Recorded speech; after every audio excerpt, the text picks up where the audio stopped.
Hey, it's your Auntie Annie, back with another cooking lesson.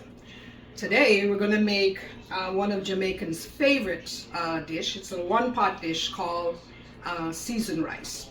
My mother normally would make seasoned rice with salted codfish, but I've had it where people have used any kind of seafood, even meat. But generally, it's a low-cost dish, so most people would use codfish. So the ingredients are going to follow. So my mom normally would fry 1 pack of bacon on the side. She would use it once she dishes it out. She'll give you some bacon with it. I don't know, that was just her style. Half of a cabbage, a small cabbage. You can use any kind of cabbage you want. About 400 to 500 grams of saltfish boiled, and I use the one with bone in, so it's deboned. 1 medium onion diced, 2 Roma tomatoes diced, 3 stalks of scallion cut up in about 1-inch square, a small piece of Scotch Bonnet, 1 whole green Scotch Bonnet, and 3 cloves of garlic. I'm also going to be using 4 cups of vegetable stock. Now you can use any kind of stock you want, but I prefer the vegetarian stock.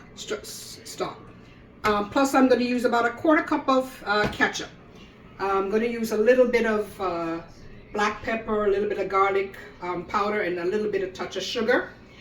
Salt, you'll have to taste it once before you put the rice in to know whether the salt is enough. It's just salt to taste. So the pot that I'm going to be using today, it's a Dutch pot. Now this is a mainstay of any Jamaican kitchen. Every Jamaican house has a Dutch pot. Now the Dutch pot came to Jamaica through the Dutch traders, came from Netherlands, and this pot, it's so versatile. It can cook anything you want. There's nothing that I know of, whether it be your curry goat, your oxtail, your rice and peas, fried fish, brown stew fish, saltfish, ackee, everything that Jamaicans can cook can virtually be cooked in a Dutch pot. In fact, people even without ovens used to bake like cakes. And what they would do is that they'd have a fire on the bottom, the pot in the middle with the top, and then they'd put fire on top. So they had a saying like fire on the top, fire on the bottom, and hallelujah in the middle, meaning that the delicious cake in the middle. So that's how great this pot is. So the first thing I'm going to be doing is I'm going to go ahead and saute the cabbage. So if you give me a second, I'm going to just heat the pot up, add some oil, and I'll come back when I'm ready to saute. Okay, so I'm going to go ahead and I'm going to add the cabbage and I'm going to saute it. So when I saute it, it looks like a lot in there now, but it's going to be reduced. Once I've sauteed it, I'm going to go ahead and I will remove it and drain it and then go on to the other ingredients. So just work it around. I'm going to add just a touch of salt. Not a lot, because like I said, there's a lot of salt in the saltfish. So just a touch of salt. A little black pepper.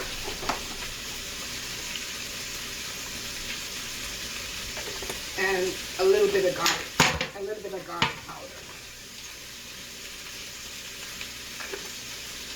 So, like I said, people have their own variation of doing this dish. I'm just doing the dish my mother did, and that's what I'm hoping to pass on to my nieces and nephews. So this is going to take a couple minutes. So what I'll do is that I'll come back once I have it all sauteed and ready to be removed from the pot. Okay, see you in a bit. Okay, I'm back. As you see, I've put the cover on a little bit. It helps to sweat the cabbage down, and if you notice, it's more than reduced in half. So it's ready to come out now because I want it to retain some of the crunchiness. So I'm going to go ahead. I've cleaned up this bowl again. So I'm going to go ahead and I'm going to put this all out of here.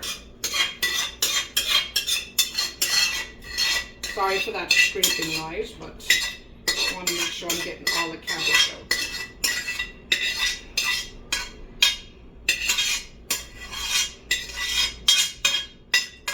Okay, so the cabbage is out. So I'll just leave that there till we're ready to put it back in the rest of the vegetables I'm going to saute. So now I get the rest of the oil, the other two tablespoons of oil. I'll add it in here. And then the first thing I'm going to put in is I'm going to put in my onions.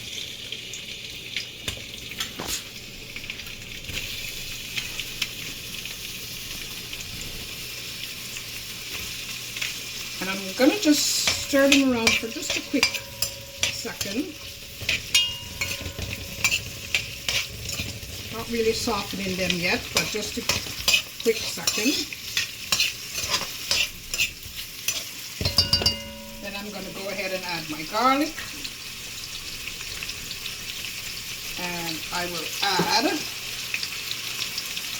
scallion and the cut up Scotch Bonnet.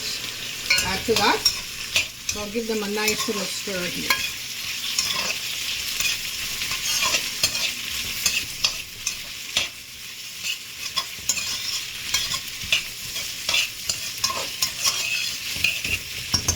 I'm just going to sit for about 30 seconds. And then I'm going to add my tomatoes.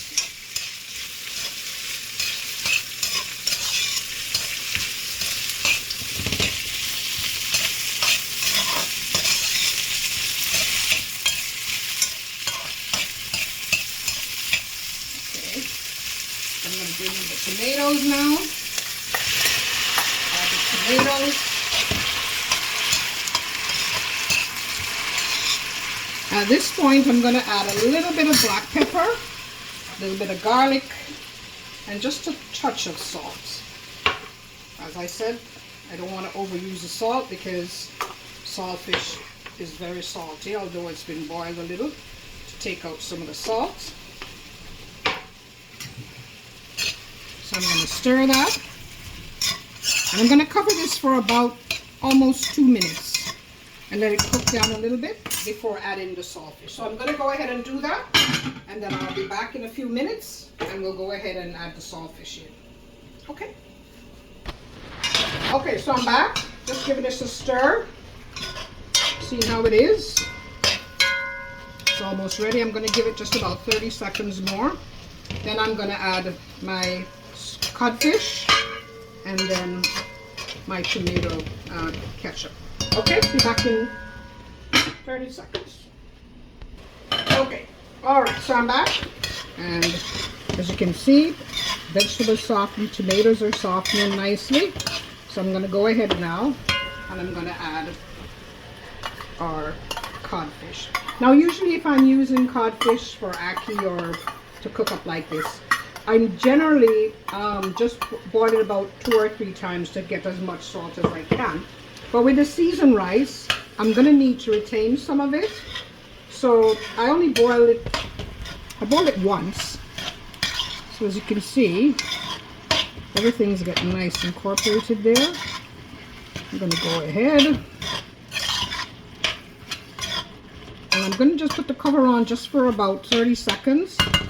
And then I'm going to go ahead and put the ketchup, and then we'll put our vegetable stock in. So I'll be back in 30 seconds. Okay, so we've stirred in the saltfish. It's all nice and mixed in. So I'm going to go ahead and I'm going to add my ketchup. So I added just a little bit of hot water to the ketchup to kind of think it about. Just about 1/4 cup of ketchup, right? And I'll add just a touch more just to rinse it out.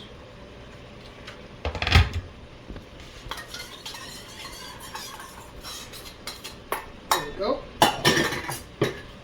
So I'm going to go ahead and stir this in. You notice I'm using a glove with this pot because these handles and stuff are hot, so you have to be careful that you don't burn yourself. you have to use a kitchen glove or a cloth or something when holding on to it. So now I'm going to add a little bit more black pepper to this. And just a touch of garlic powder because there's enough garlic in this. You don't need a lot. So stir it in. Then at this point I'm going to add my 4 cups of stock. So it might seem a lot, but remember that I'm going to add about 4 to 5 cups of rice. 5 cups of oil. So you kind of make a little slurry like with everything mixed in. So I'm going to go ahead now and I'm going to add half a teaspoon of sugar. This is one of my mother's tricks. She says it enhances the flavor. So we're going to stir this. But what I'm going to do, I'm going to give it a quick taste. Once I've tasted it, I'm going to go ahead and see if it needs any more salt. Might need just a touch. Maybe about just a 1/4 teaspoon. So I'm going to go ahead, bring this to a boil. Once it comes to a boil, I'm going to then add the cabbage, bring it back to a boil. Once it comes back to a boil, then I'd add my rice. So I'll be back in a minute. Let me just put the cover on, bring it to a boil, and then we'll be back. Okay? Okay, so I'm back. I came back just before it's starting to boil, but I'm going to put in 2 tablespoons of, I use margarine. I use the Basil margarine. You can use butter if you want, but Basil works just fine. So I'm going to stir this again, and then once it comes to a boil, we're going to be adding our cabbage. All right, so I'll be back once I'm adding the cabbage back to the pot. Okay, so we're back to a boil now. I'm going to go ahead and I'm going to add back the cabbage in. Okay. And the beauty of this dish is really, apart from the plate, the stuff you use to cut the stuff up in, it's really just one pot, you know. So I'm going to go ahead, stir this, let it come back to a boil, and then we're going to add the rice and our Scotch Bonnet pepper. Okay, back in a few. Okay, I'm back. If you notice, if you see the pot now, it's boiling vigorously. So we're going to go ahead and add the rice, and once I add the rice, I'm going to lower the temperature and start to steam it. So when I say a cup, I'm actually using what do you use that you would get in your rice cooker? That's what I'm using. So I'm going to use about 5 of these, and you know, I always do my little spoon standing up step to see if I have enough liquid. So I always keep a little water on hand just in case. So I'm going to go ahead first and put in 5, enough if that's enough. This is 5, all right. And just stir it.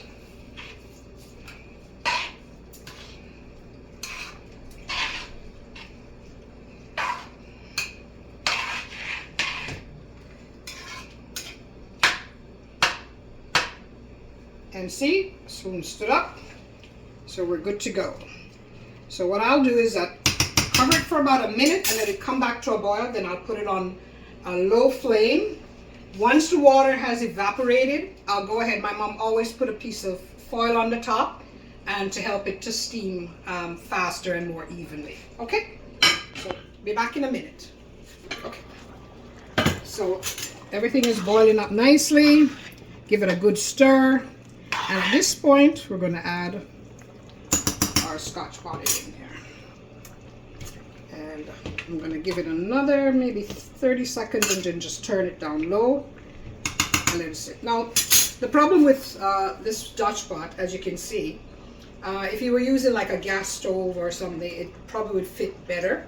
But I just have an electric stove, so it can be uneven. So what I do mostly is just stir it, keep turning it occasionally so that the heat distributes properly. So it's boiling up enough now, so I'm going to go ahead. I'm going to put me down to about just before low. I'm going to put the top on, and I'm going to let all the water evaporate. Once the water evaporates, I'll go ahead and I'll come back and I'll show you what's the next step. Okay? Okay, so we're back. If you notice that a lot of the juice is almost gone. So I'm going to give it a nice little stir because we want to make sure that nothing's sticking on the bottom. Stir it around. Toss everything around nicely. And then we're going to put our Scotch Bonnet back on. Lower it still, put it on low. At this point, I'm going to wait a little bit to make sure the rest of the juice is almost gone. Then I'm going to add a piece of foil over the top. My mom used to do this because it helps to make the rice cook more evenly. So, all right, so that's going to be maybe another minute, and we'll go ahead and do that. Okay? Okay. All right, so we're back, and as you can see, all the liquid has been drained. I'm going to go ahead and give it a little stir again. I just don't want under the bottom to get to start to catch, so I'll go ahead and just give it a nice stir.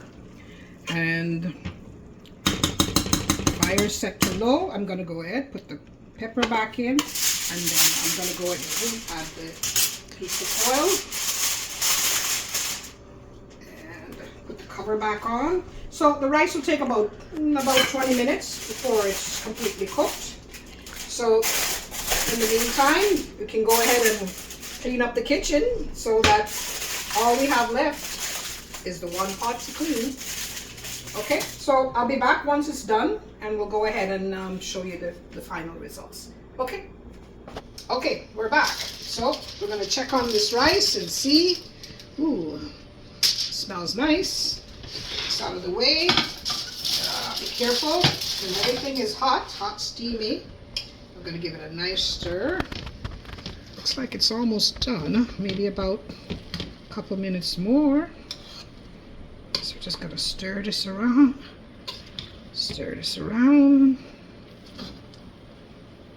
Okay, so that's almost done. I'm going to just have a quick taste and see how the rice grains are.